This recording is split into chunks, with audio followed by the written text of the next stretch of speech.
ಎಲ್ಲರಿಗೂ ನಮಸ್ಕಾರ ಸ್ನೇಹಿತರೆ. ಮೌನ ಮನಸ್ಸನ್ನ ಶುದ್ಧ ಮಾಡುತ್ತದೆ, ಸ್ನಾನ ದೇಹವನ್ನ ಶುದ್ಧಿ ಮಾಡುತ್ತೆ, ಪ್ರಾರ್ಥನೆ ಆತ್ಮವನ್ನ ಶುದ್ಧಿ ಮಾಡುತ್ತೆ, ಒಂದು ಕ್ಷಮೆ ಸಂಬಂಧವನ್ನ ಶುದ್ಧಿ ಮಾಡುತ್ತೆ. ಮೀನರಾಶಿಯವರಿಗೆ ಯಾವೆಲ್ಲ ಸ್ವಭಾವ ಇರುತ್ತದೆ, ಮೀನರಾಶಿಯವರ ಮುಂದಿನ ಜೀವನವನ್ನ ಹೇಗೆಲ್ಲ ನಡೆಸ್ತಾರೆ, ಮೀನರಾಶಿಯವರಿಗೆ ಹಣಕಾಸಿನ ವಿಚಾರದಲ್ಲಿ ಹೇಗೆಲ್ಲ ಅನುಕೂಲತೆಗಳು ಇರುತ್ತವೆ, ಮೀನರಾಶಿಯವರ ನಡತೆ ಹಾಗೂ ಸ್ವಭಾವ ಹೇಗಿರುತ್ತದೆ, ಮೀನರಾಶಿಯವರಿಗೆ ವಿದ್ಯಾಭ್ಯಾಸ ಕುರಿತು ಮುಂದಿನ ಜೀವನ ಹೇಗಿರುತ್ತದೆ, ಮೀನರಾಶಿಯವರು ಇವರ ಕುಟುಂಬವನ್ನ ಹೇಗೆಲ್ಲ ನಿಭಾಯಿಸ್ತಾರೆ, ಮೀನರಾಶಿಯವರ ಮನಸ್ಸಿನಲ್ಲಿರುವಂತಹ ಅವ್ಯಕ್ತ ಭಯ ಯಾವುದು ಎಂಬುದರ ಬಗ್ಗೆ ಈ ವಿಡಿಯೋದಲ್ಲಿ ತಿಳಿಸಿಕೊಡಲಿದ್ದೇನೆ. ಈ ಎಲ್ಲಾ ವಿಚಾರಗಳ ಬಗ್ಗೆ ಈ ವಿಡಿಯೋದಲ್ಲಿ ಮೀನರಾಶಿಯವರ ಸಂಪೂರ್ಣ ಮಾಹಿತಿಯನ್ನ ತಿಳಿಯೋಣ ಬನ್ನಿ. ಅದಕ್ಕೂ ಮೊದಲು ನೀವೇನಾದ್ರೂ ದೇವರು ಮತ್ತು ಜ್ಯೋತಿಷ್ಯ ಶಾಸ್ತ್ರವನ್ನ ನಂಬೋದಾದ್ರೆ ಈ ವಿಡಿಯೋಗೆ ಈಗಲೇ ಲೈಕ್ ಮಾಡಿ ಮತ್ತು ತಪ್ಪದೆ ನಮ್ಮ ಚಾನೆಲ್ಗೆ ಸಬ್ಸ್ಕ್ರೈಬ್ ಮಾಡಿಕೊಳ್ಳಿ. ಭಯ ಅನ್ನೋದು ಮನುಷ್ಯನ ಸಹಜ ಗುಣ. ಒಬ್ಬೊಬ್ಬರಿಗೆ ಒಂದೊಂದು ವಿಚಾರದ ಬಗ್ಗೆ ಭಯ ಆತಂಕವಿರುತ್ತೆ. ಮತ್ತೆ ಕೆಲವರು ಭವಿಷ್ಯತ್ ಕಾಲದ ಬಗ್ಗೆ ಅತಿಯಾಗಿ ಯೋಚನೆ ಮಾಡಿ ಭಯ ಪಡ್ತಾರೆ. ಜನ್ಮ ಕುಂಡಲಿಯ 6, 8, 12ನೇ ಭಾವದಿಂದ ನಿಮ್ಮ ಭಯದ ಮೂಲ ಕಾರಣಗಳನ್ನ ಕಂಡುಹಿಡಿಯಬಹುದು. 6ನೇ ಭಾವದಿಂದ ರೋಗ ಋಣ ಶತ್ರುಗಳ ಭಯವಿರುತ್ತದೆ. 8ನೇ ಭಾವದಿಂದ ನಿಮ್ಮ ಜೀವನದಲ್ಲಿ ಘಟಿಸುವಂತಹ ಆಕಸ್ಮಿಕ ಘಟನೆಗಳ ಭಯವನ್ನ ವಿಶ್ಲೇಷಣೆ ಮಾಡಬಹುದು. 12ನೇ ಭಾವದಿಂದ ವಸ್ತುಗಳನ್ನ ಸಂಬಂಧಗಳನ್ನ ಕಳೆದುಕೊಳ್ಳುವಂತಹ ಭಯವಿರುತ್ತದೆ. ಕಾಲಪುರುಷನ ಕುಂಡಲಿಯಲ್ಲಿ ಮೀನರಾಶಿ 12ನೇ ರಾಶಿಯಾಗಿದೆ. ಈ ರಾಶಿಯ ಅಧಿಪತಿ ಗುರುಗ್ರಹ. ಪಂಚತತ್ವಗಳ ಪ್ರಕಾರ ಮೀನರಾಶಿ ಜಲತತ್ವ ರಾಶಿ. ಪಂಚಮಾಧಿಪತಿ ಚಂದ್ರಗ್ರಹ, ನವಮಾಧಿಪತಿ ಮಂಗಳ ಗ್ರಹ. ಗುರು ಎಂದ್ರೆ ಜ್ಞಾನಕಾರಕ, ಸಂತಾನಕಾರಕ, ಧನಕಾರಕ, ಆತ್ಮ ವಿಶ್ಲೇಷಣೆಗೆ ಕಾರಕ, ಜವಾಬ್ದಾರಿಗಳಿಗೆ ಕಾರಕ ಗ್ರಹ. ಚಂದ್ರಗ್ರಹ ಎಂದ್ರೆ ಮಾತೃಕಾರಕ, ಭಾವನೆಗಳಿಗೆ ಭಯಕ್ಕೆ ಕಾರಕ ಗ್ರಹ, ಮನಸ್ಸಿನ ಗುಪ್ತ ಚಿಂತನೆ, ಮನಸ್ಸಿನ ಚಂಚಲತೆಗೆ ಕಾರಕ ಗ್ರಹವಾಗಿದೆ. ಮಂಗಳ ಗ್ರಹ ಶಕ್ತಿ, ನೇತೃತ್ವ, ಕ್ರೋಧ, ಹಠ, ನಿಷ್ಠೆ, ಸಾಹಸಕ್ಕೆ ಪ್ರತೀಕ ಗ್ರಹ. ಜಾತಕದಲ್ಲಿ ಈ 3 ಗ್ರಹಗಳು ಬಲವಾಗಿದ್ರೆ ಜಾತಕದವರು ಹೆಸರು ಕೀರ್ತಿ ಗಳಿಸಿ ಆನಂದಕರ ಹಾಗೂ ಸಂತೋಷಕರವಾದಂತಹ ಜೀವನವನ್ನ ನಡೆಸ್ತಾರೆ. ಯಾರ ಜಾತಕದಲ್ಲಿ ಈ 3 ಗ್ರಹಗಳು ಶತ್ರು ಕ್ಷೇತ್ರ, ನೀಚ ಕ್ಷೇತ್ರಗಳಲ್ಲಿ ಸ್ಥಿತವಾಗಿದ್ದು, ಚಂದ್ರಗ್ರಹ ನೀಚ ರಾಶಿ, ಮಂಗಳ ಗ್ರಹ 12ನೇ ಭಾವದಲ್ಲಿ ಸ್ಥಿತವಾಗಿದ್ರೆ ಜೀವನ ಬಹಳ ಆತಂಕ ಕಷ್ಟಕರವಾಗಿರುತ್ತೆ. ರಾಶಿಯಾಧಿಪತಿ ಗುರುಗ್ರಹವಾಗಿರೋದ್ರಿಂದ ಜಾತಕರು ಹೆಚ್ಚು ಜ್ಞಾನವಂತರು ಆಗಿರ್ತಾರೆ. ಬೇರೆಯವರ ಮಾತುಗಳನ್ನ ತಾಳ್ಮೆಯಿಂದ ಆಲಿಸಿ ತಮ್ಮ ಮಾತುಗಳನ್ನ ಗಂಭೀರವಾಗಿ ಬಹಳ ಮೃದುವಾಗಿ ಮಾತನಾಡ್ತಾರೆ. ಜ್ಞಾನವನ್ನ ಪಡೆಯಲು ಹಾಗೂ ಜ್ಞಾನವನ್ನ ಹಂಚಲು ಸದಾಕಾಲ ಹಾತೊರೆಯುತ್ತಾರೆ. ಪ್ರತಿಯೊಂದು ಪ್ರಾಣಿ ಪಕ್ಷಿಗಳ ಬಗ್ಗೆ ದಯೆ, ಅನುಕಂಪವನ್ನ ತೋರಿಸ್ತಾರೆ. ಗುರುವಿನ ಆಶೀರ್ವಾದದಿಂದ ಎಂತಹದ್ದೇ ಕಠಿಣವಾದಂತಹ ಜಟಿಲವಾದಂತಹ ಕೆಲಸವಾಗಲಿ, ಜ್ಞಾನವನ್ನೇ ಆಗಲಿ ಅತಿ ಸರಳವಾಗಿ ಕಲಿಯುತ್ತಾರೆ. ಕಷ್ಟಕರವಾದಂತಹ ಕೆಲಸ ಕಾರ್ಯಗಳನ್ನು ಸರಳವಾಗಿ ಮಾಡುವಂತಹ ಕಲೆ, ಜಾಣ್ಮೆ ಉಳ್ಳವರು. ಪಂಚಮಾಧಿಪತಿ ಚಂದ್ರಗ್ರಹವಾಗಿರೋದ್ರಿಂದ ಸಂಗೀತ, ಸಾಹಿತ್ಯ, ಕಲೆಯಲ್ಲಿ ವಿಶೇಷ ಆಸಕ್ತಿ ಉಳ್ಳವರು ಮತ್ತು ಮನಸ್ಸು ಬಹಳ ಚಂಚಲವಾಗಿರುತ್ತೆ, ಬಹಳ ಕೋಮಲವಾಗಿರುತ್ತೆ. ಮೀನರಾಶಿಯವರು ತನ್ನ ಹಾಗೂ ತನ್ನ ಆತ್ಮೀಯರ ಗೆಳೆಯರ ಜೀವನವನ್ನ ಸ್ವಯಂ ವಿಶ್ಲೇಷಣೆ ಮಾಡ್ತಾರೆ, ಸ್ವಯಂ ಆತ್ಮ ಮಂಥನ ಮಾಡಿಕೊಳ್ತಾರೆ. ನವಮಾಧಿಪತಿ ಮಂಗಳ ಗ್ರಹ ಆಗಿರೋದ್ರಿಂದ ಇವರು ಸಾಹಸಿ ಗುಣದವರು, ವೀರತತ್ವ ಗುಣದವರು. ಮೀನರಾಶಿಯವರು ಮಲ್ಲ ಯುದ್ಧ, ದೈಹಿಕ ಯುದ್ಧ ಮಾಡುವುದಿಲ್ಲ, ಶಬ್ದಗಳ ಮಾತಿನ ಮೂಲಕ ಯುದ್ಧ ಮಾಡ್ತಾರೆ. ಬಹಳ ಬುದ್ಧಿವಂತರಾಗಿರುವಂತಹ ಕಾರಣ ಜಗಳದಿಂದ ಯಾವುದೇ ಸಮಸ್ಯೆಗಳನ್ನ ಸರಿಪಡಿಸುವುದು ಅಸಾಧ್ಯ ಎಂಬ ಕಾರಣದಿಂದ ಮಾತಿನ ಮೂಲಕ ಸರಿಪಡಿಸಿಕೊಳ್ತಾರೆ.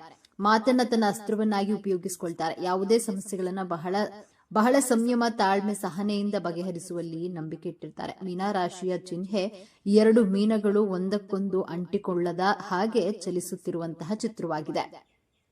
ಮೀನರಾಶಿ ದ್ವಿಸ್ವಭಾವ ರಾಶಿಯಾಗಿರೋದ್ರಿಂದ ನಿರ್ಧಾರಗಳನ್ನು ತೆಗೆದುಕೊಳ್ಳಲು ಒದ್ದಾಡ್ತಾರೆ. ಮೀನರಾಶಿಯವರು ಆಧ್ಯಾತ್ಮಿಕ ಜೀವನದಲ್ಲಿ ಹೆಚ್ಚು ದೃಢವಾದ ನಂಬಿಕೆ ಉಳ್ಳವರು. ಮೀನರಾಶಿಯವರು ತನ್ನ ಜೀವನ ಸಂಗಾತಿಯೇ ಹೆಚ್ಚು ಪ್ರಾಮುಖ್ಯತೆ ಕೊಡುವರು.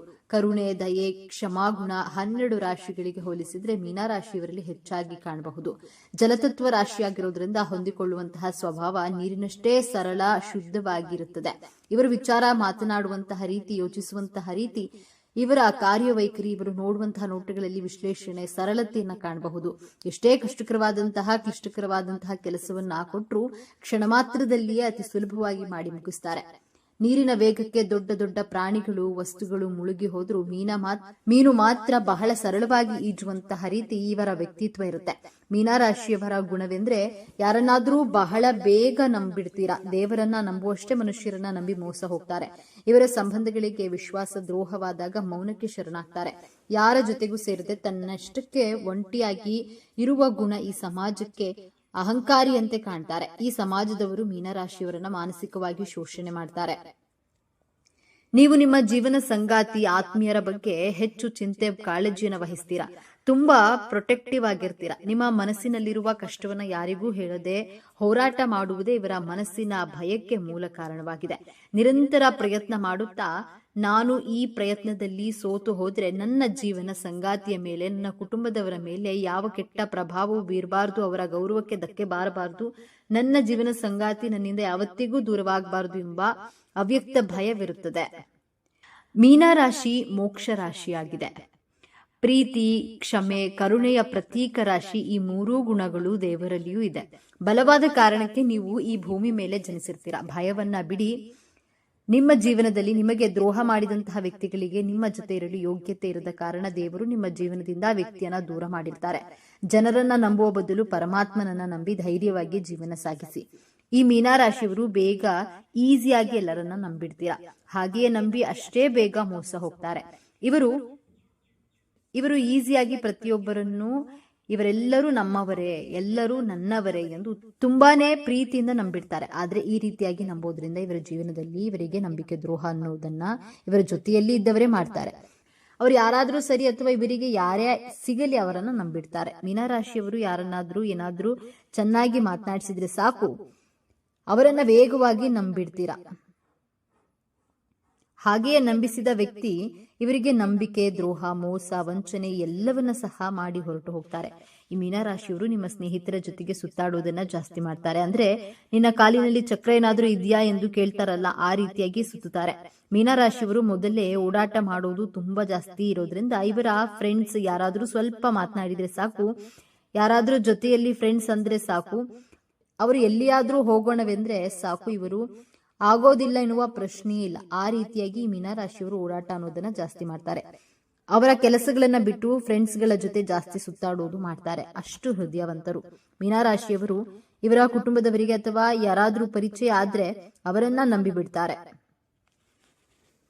ಅವರಿಗಾಗಿ ಅತಿ ಹೆಚ್ಚು ಹಣವನ್ನ ಖರ್ಚು ಮಾಡ್ತಾರೆ. ಯಾರಾದ್ರೂ ಹಣದ ಸಹಾಯ ಕೇಳಿದ್ರೆ ಇವರಿಂದ ಎಷ್ಟಾಗುತ್ತೋ ಅಷ್ಟು ಸಹಾಯ ಮಾಡೇ ಮಾಡ್ತಾರೆ. ಈ ರಾಶಿಯವರಿಗೆ ಹಣಕ್ಕಿಂತ ಜನ ಮುಖ್ಯ ಎಂದು ನಂಬ್ತಾರೆ.